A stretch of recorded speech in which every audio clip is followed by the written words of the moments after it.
효가 없는 것에 매달리게 만드는 유혹, 효가 없는 것에 매달리게 만드는 유혹이라는 제목으로 하나님 말씀 증거하도록 하겠습니다. 마귀가 누구를 망하게 만들려고 그럴 때 이렇게 반복해서 보는 건데 제일 먼저 지혜를 빼앗아가 버립니다. 하나님께서 그에게 지혜를 뺏어가 버려요. 그래서 망하는 것입니다.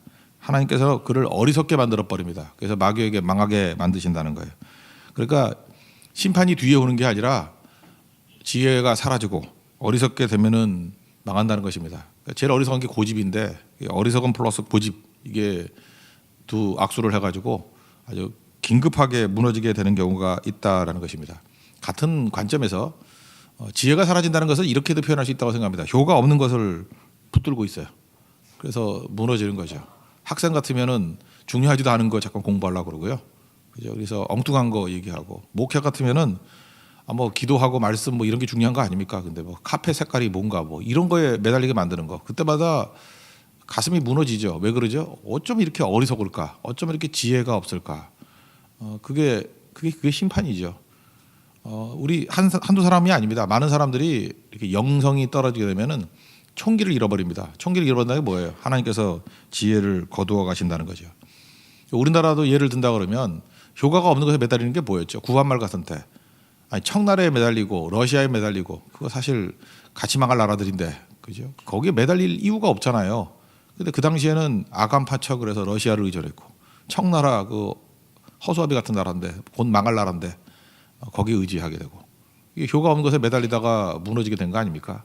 스스로 힘을 길러야 되는 거고 이스라엘 백성들은 그 하나님을 의지해야 되는데 눈에 보이는 그 힘 있는 나라 애굽을 의지하는 거 그게 효과 없는 거죠. 그래서 이사야서 31장 1절에 우리 잘 아는 구절이죠. 도움을 구하러 애굽으로 내려가는 자는 화 있다. 그들은 말을 의지하고 병거가 많은 거 의지하고 마병이 많은 거 의지한다. 근데 이스라엘의 거룩한 하나님을 바라보거나 또는 그에게 기도하지 않는다. 이게 어리석어진다는 표현 아니에요? 그래서 많은 사람이 암송 구절을 갖고 있잖아요. 이게 어리석음의 표현이에요. 하나님을 의지해야지 왜 애굽을 의지하느냐, 돈을 의지하느냐. 이게 어리석다라는 것입니다. 우리가 하나님 앞에서 이렇게 교가 없는 거 매달리지 말고 가장 교가 있는 게 뭐냐? 고린도후서 1장에 나오는 거예요. 위로만큼 교가가 있는 게 없어요. 위로라는 말이 comfort잖아요. comfort. come이라는 게 옆이라는 뜻이고 함께라도 있고 옆이라는 뜻이 있고 forte. 음악에서 많이 쓰죠. 강하게. 힘이라는 게 strength. 그러니까 옆에서 힘을 주는 거예요. 위로해 주는 거. 말로 힘을 주든지 뭐 하여튼 그 사람이 약할 때 힘을 줄 수 있는 게 위로라는 것입니다. 동정하고는 달라요. 동정이 마음만 있는 거지만 위로는 힘을 주는 거예요. 그러니까 근본적으로 위로는 하나님이 하시는 거겠죠. 그래서 3절부터 8절까지 내용이 7절까지 내용이 뭐냐 하면은 하나님께 위로받은 자만이 위로할 수 있다라는 거예요. 그래서 우리는 힘을 다해서 위로하는 자가 돼야 된다. 또 하나는 뭐예요? 사실 같은 얘기지만 위로의 원천이 되는 게 하나님 아닙니까? 기도하라는 거예요. 기도해서 하나님의 능력을 항상 받고 연결되는 인생이 되라. 그러니까 이걸 좀 정리를 한다 그러면 우리 사역하는 가운데 계속 해야 될 게 뭐냐면 사람을 만나면 계속 위로해 줘야 될 것이고 또 하나님께 대해서는 날마다 기도해야 될 것이고 그래서 위로하는 사역, 기도하는 사역이 끊이지 않는다 그러면 언제나 강력해질 수 있다는 것입니다. 여러분 위로가 있는 사역 또 기도가 있는 사역이 되는 축복이 임하기를 기원합니다. 첫 번째는 그 3절부터 7절까지가 이제 위로거든요. 위로. 근데 핵심적인 것들이 4절이죠. 4절 보세요. 우리의 모든 환난 중에서 우리를 위로하사 우리로 하여금 하나님께 받는 위로로서 모든 환난 중에 있는 자들을 능히 위로하게 하시는 이히로다. 핵심이 뭐예요? 우리 거 가지고 짜내가지고 위로해야 하는 게 아니라 우리는 위로받은 자기 때문에 위로할 수 있다. 그 개념이죠. 3절부터 7절까지 얘기는 계속 그 얘기라고요. 전제가 있습니다. 우리 하나님께로부터 힘을 받은 자기 때문에 위로가 가능하다. 그래서 위로하는 자가 되라는 것입니다. 굳이 설명한다 그러면 우리가 어떤 사람과 어떤 관계를 맺을 때 그냥 산술적으로 세 가지가 있죠. 득이 되는 일, 득이 되는 것이 있고 손해가 되는 게 있고 뭐 중립적인 거 이런 게 있지 않겠어요? 이걸 이제 수학적으로 간단히 하면 플러스적인 게 있고 제로가 있고 마이너스적인 게 있고 그러면 지혜로운 사람은 어떻게 하죠? 적어도 뭘 하든지 이게 플러스가 되는 쪽으로 하는 거죠. 그렇잖아요. 뭘 하든 간에 무슨 일을 하든 간에 플러스가 되게 해야 될 거 아니에요. 그게 안 된다 그러면 제로, 중립적인 거. 그리고 할 수만 있으면은 마이너스가 될 거는 안 하는 게 좋죠. 말도 그래요. 도움이 되는 말, 플러스가 되는 말은 잠깐만 해야 되고 그것도 아니면 그냥 중립적인 얘기 해버리고 마이너스적인 얘기는 입 닥치고 있는 게 최고예요. 그죠? 그건 입 밖에 내는 순간에 마이너스가 되는 거거든요. 그러니까 자기 인생을 이렇게 놓고 한번 분석을 해보라고요.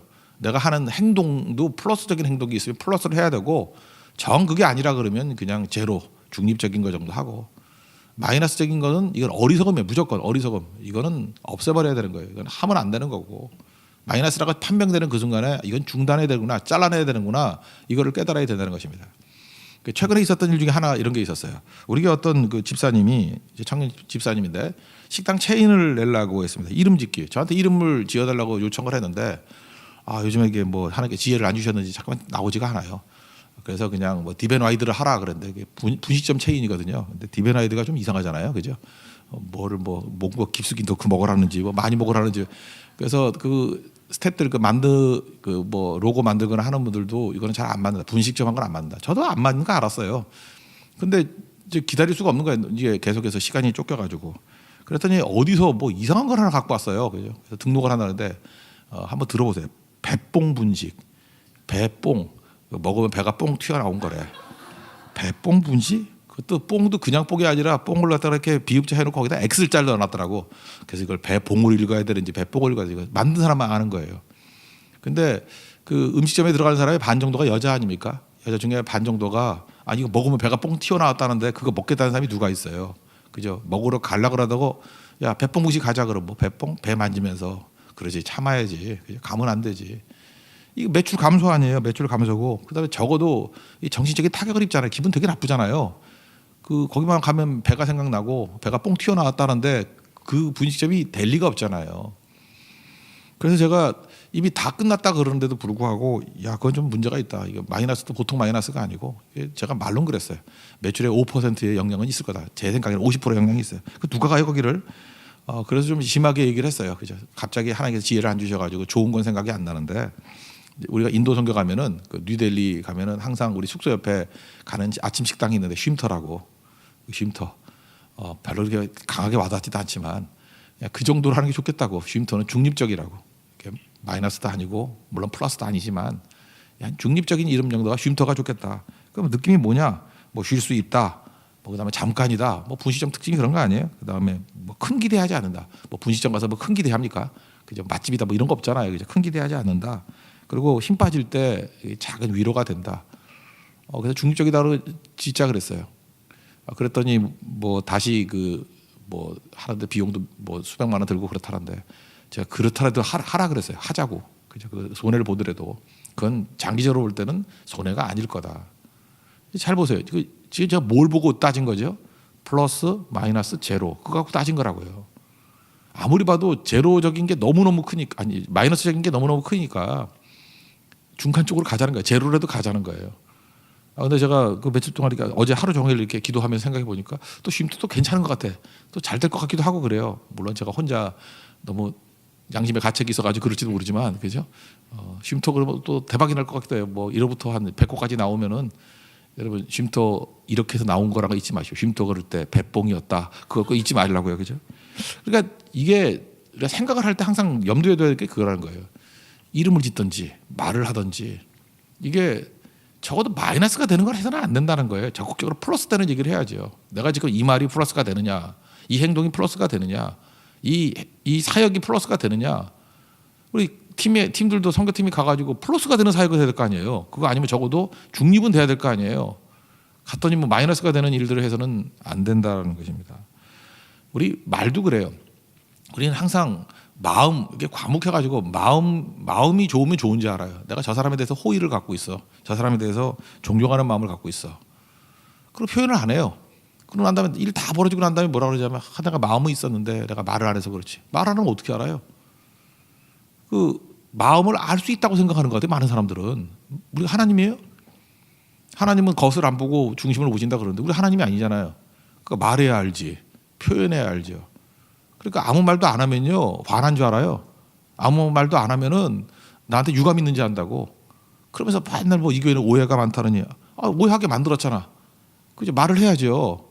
그 말을 해주라고요. 그 문날에 제일 비참한 노래가 갑돌이와 갑순이라 그랬잖아요. 둘이 사랑했다며. 근데 그 갑돌이도 말을 안 하고 갑순이도 말을 안 하고. 그래 갑순이가 시집가잖아요. 말 안 하니까. 갑돌이도 화가 나서 장가를 갔다라면서요. 뭐 하는 미친 짓이에요? 말을 해야죠. 근데 우리 여러 부분에서 생각보다 갑돌이와 갑순이 같은 이런 불상사가 많이 벌어지게 된다는 것입니다. 표현하세요. 좋다고, 사랑한다고, 그죠? 같이 동요해서 기쁘다고. 그게 너무너무 중요하다는 것입니다. 그럼 우리가 마이너스가 되는 것들이 뭐가 있을까요? 몇 가지만 얘기를 한다 그러면 관심은 좋은 건데 간섭이 돼서는 안 되겠죠. 그러니까 화를 내는 건 무조건 마이너스예요. 어떤 인간관계 속에서 끝까지 화는 참으세요. 이 화를 내 가지고 그 하나님의 선을 이루지 못해요. 그죠? 하나님의 의를 이루지 못한다. 야곱에 나오잖아요. 우리의 분냄이 하나님의 의를 이루지 못한다고. 그러니까 분노는 마이너스가 되는 거지 플러스가 되는 경우는 없다. 뭐 똑같은 거 신경질 내는 거, 그죠? 이렇게 짜증 내는 거 이게 마이너스가 명령조로 얘기하는 거. 똑같은 것도 이상해요. 그 나쁜 사람 아닌 것 같은데 말투가 명령조예요. 그런 게 무조건 마이너스예요. 명령조 고치기 전까지 말을 하지 마세요. 테이프 붙이고 다니고 난 다음에 띠라고. 그러면 명령조 고칠 수 있겠죠. 그리고 특별히 엄마들이 사랑이라는 그 포장을 가지고 아이들한테 막 간섭을 하잖아요. 그죠? 그래서 막 폭언을 가하고 사실은 간섭이 뭐죠? 내가 너를 믿지 못한다 그 얘기라고요. 근데 그건 몰라요. 사랑한다라는 걸 가지고 계속 애한테 내가 너를 믿지 못한다. 너는 삼류다. 그런 걸 잠깐만 심어주니까 애들이 정신을 못 차리는 거죠. 그러니까 나이 들면요 권력이 생기잖아요. 나이라는 권력. 그래서 말수를 줄여야 돼요. 왜냐하면 이 말이 마이너스가 된다 그러면 참고 시간이 가면 갈수록 그런 일이 더 많이 벌어진다는 것입니다. 참고 또 참고 그게 필요하다는 거예요. 그럼 이런 얘기를 하죠. 그러면 나이 든 사람이 조언을 해주고 어떤 자명적 역할을 해줘야 될 거 아니냐. 생각보다요 사회에는 자명적 역할을 하는 게 되게 많아요. 엄마들 예를 들어서 애가 늦게 자가지고 출근을 안 하거나 학교를 안 가. 그러면 그 자명적 역할을 여러분이 안 해도 얼마든지 해줍니다. 학점에서 날아가 버리고요. 회사에서 쫓겨나고요. 뭐 몇 번 뺑뺑이 돌아야 되고요. 사회가 만만하지 않아요. 사회생활 한번 해보세요. 해보면은 그런 식으로 제대로 안 하면은 여기저기서 알람이 울리는 알람 시스템이 잘 돼 있다고요. 그러지 않아도 알람 시스템이 잘 되고 집에 와서는 쉬고 싶은데 진짜 쉼터가 되고 싶은데 엄마까지 알람이 되노니 미치는 거죠. 그래서 엄마는 뭘 해줘야 되냐면 믿어주는 거예요. 그죠? 그리고 격려해주고 위로해주고. 이번 사역도 마찬가지입니다. 아내가 한참 차수가 됐는데 성결 가가지고요. 어떤 연세 드신 우리 그냥 어떤 중직쯤 되시는 분인데 교회 갔더니 교회가 이제 답답한가 봐. 부흥을 못 하고 하니까. 그래서 목사에 앉혀놓고 이제 이분은 격려를 해준다고 생각했는데 이제 계속 잔소리를 한 거예요. 그렇게 목회하면 안 된다고. 그리고 막 다그치는 거예요. 정지하면서 목사님 뭐 하루에 기도 생활을 얼마나 하시냐고. 저보다도 적네요. 그러면서 그러니까 교회가 안 되지. 막 안타까워서 그런 건데 그 목사님은 한 2주 알아 누웠어요. 그 얘기 듣고. 얼마나 미안한지 내가 그거 풀어주느라고 진짜 몇백만 원 들었어요. 나 진짜 가가지고 뭐 사주고 위로해주고 격려해주고 말로 되는 게 아니잖아요. 근데 그분 내가 알거든요. 얼마나 믿음이 좋고 좋은 분인데 자기가 하는 게 지금 간섭이라는 걸 모르는 거예요. 관심이라고 생각한 거예요. 관심 아니에요. 관심. 그거 절대 아니라고. 그러니까 위로는 힘을 주는 거기 때문에 하나님께 지혜를 구하시고 하나님 플러스 되는 말과 행동 적어도 중립적인 말과 행동을 하는 하나님이 종되고 사역되게 해주십시오. 이게 있는 우리 하나님 종되기를 바랍니다. 그 다음에 두 번째는 기도하라는 거죠. 핵심이 이제 11절인데 이제 8절부터 쭉 나오지만 11절을 보시면 너희도 우리를 위하여 간구함으로 도우라. 이는 우리가 많은 사람의 기도로 얻은 은사로 말미암아 많은 사람이 우리를 위하여 감사하게 하려 함이라. 그러니까 우리 뭐 구호같이 맨날 외우잖아요. When you pray, God works. 기도할 때 하나님이 일하시는. 우리가 일하는 것보다 하나님이 일하는 게 제일 강력한 거겠죠. 그래서 하나님께 대해서 날마다 기도하는 거예요. 기도하게 될 때 주께서 은혜를 주시는 기도의 가치를 믿어야 됩니다. 기도의 가치를 무시해서는 절대로 안 된다는 거예요. 누가복음 8장 18장 1절에 보면은 거기 항상 기도하고 낭망치 말아야 될 것을 저에게 비유로 하여 하면서 불의한 재판장 얘기를 쭉 하시거든요. 여기 보니까 뭐예요? 기도가 있으면은 낭망이 올 때도 이길 수 있다는 거죠. 그 얘기 아니에요? 기도가 있으면 절망의 영이 사라진다는 거예요.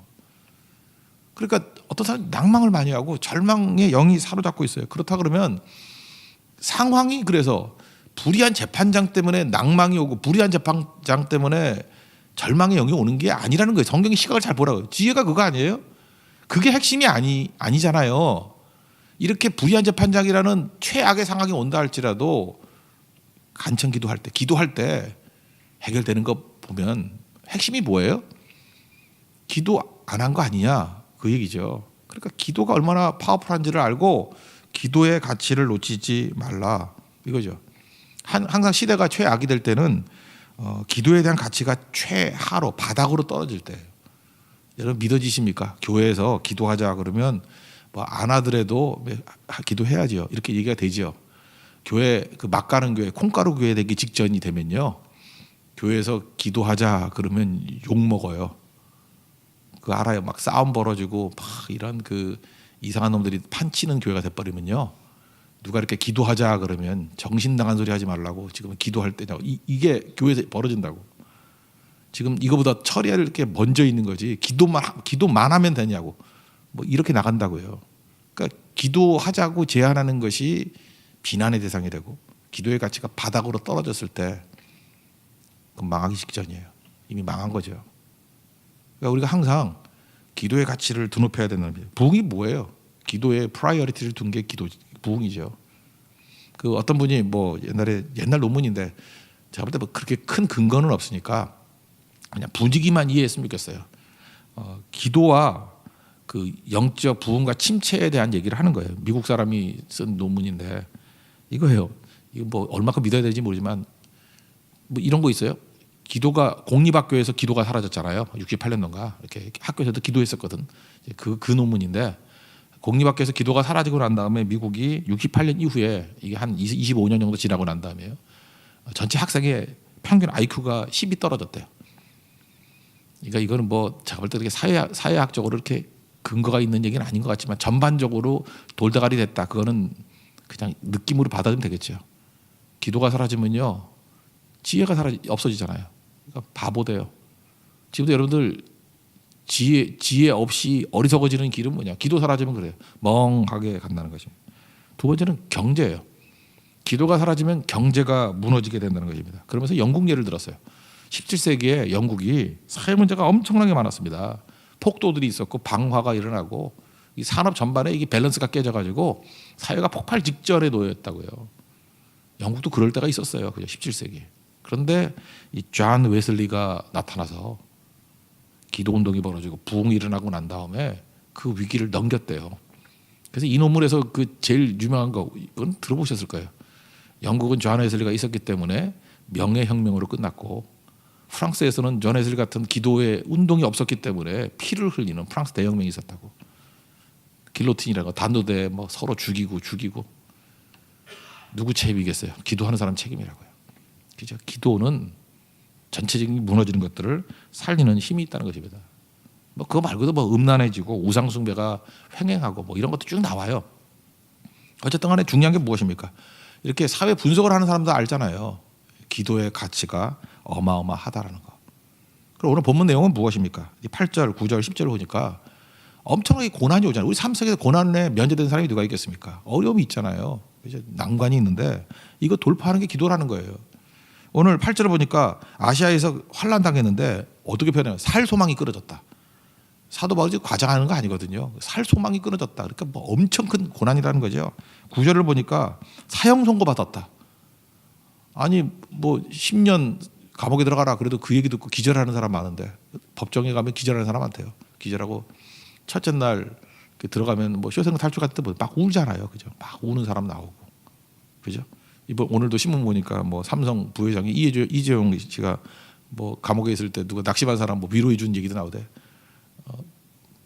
그죠? 자기도 어려움 당하지만 또 다른 위로해. 그거 참 보기 좋더라고요. 그죠? 위로해 준 얘기. 그러니까 그 얘기 뭐냐면 감옥은 절망의 장소라는 거예요. 근데 감옥에서 최고의 절망이 사형 선고 아니야. 사형수. 그러니까 사형 선고 받았대요. 최악이라는 얘기죠. 그리고 또 뭐라 그래요? 큰 사망에서 우리를 건지셨다 그래. 큰 사망. 지금 사도 바울이 쓸 수 있는 거 뭐 제일 큰 거 다 쓰잖아요. 살 소망에 사라졌다. 사형 선고 받았다. 큰 사망. 이 정도 뭐 얼마나 큰 문제겠습니까? 그런데 하나님 앞에 기도했더니 건져 주셨다. 그 얘기 아니에요. 우리 삶에도 마찬가지입니다. 기도의 끈 이건 긴급 급유를 해주는 거예요. 기름 부어주는 거예요. 어떤 상황에서든지 일어날 수 있습니다. 그리고 성경 현장에 가서도 어떤 때는 살 소망이 끊어지는 상황. 야 이거 끝났어. 사형 선고 같은 상황. 어떤 때는 큰 사망이 막 밀어닥치시 엄청난 막 영적 세력들이 다가오고 할 때 그때 우리가 강력한 무기가 있어요. 뭐죠? 기도예요. 기도로 우리를 도우라. 기도하자. 그러면 11절에 뭐라 했어요? 11절 다 같이 한번 읽어봅시다. 시작. 너희도 우리를 위하여 간구함으로 도우라. 이는 우리가 많은 사람의 기도로 얻을 은사로 말미암아 많은 사람이 우리를 위하여 감사하게 하려 함이라. 오히려 위기가 승리가 되고 위기가 감사가 되는 그런 역전이 벌어지게 된다는 것입니다. 그런 승리를 맛보는 믿음의 종 되기를 축원합니다. 예, 모두 자리에 일어나겠습니다. 우리 위로하는 종 또 우리 기도하는 종 되게 해달라고 91장 찬송하겠습니다. 슬픈 마음이 있는 사람.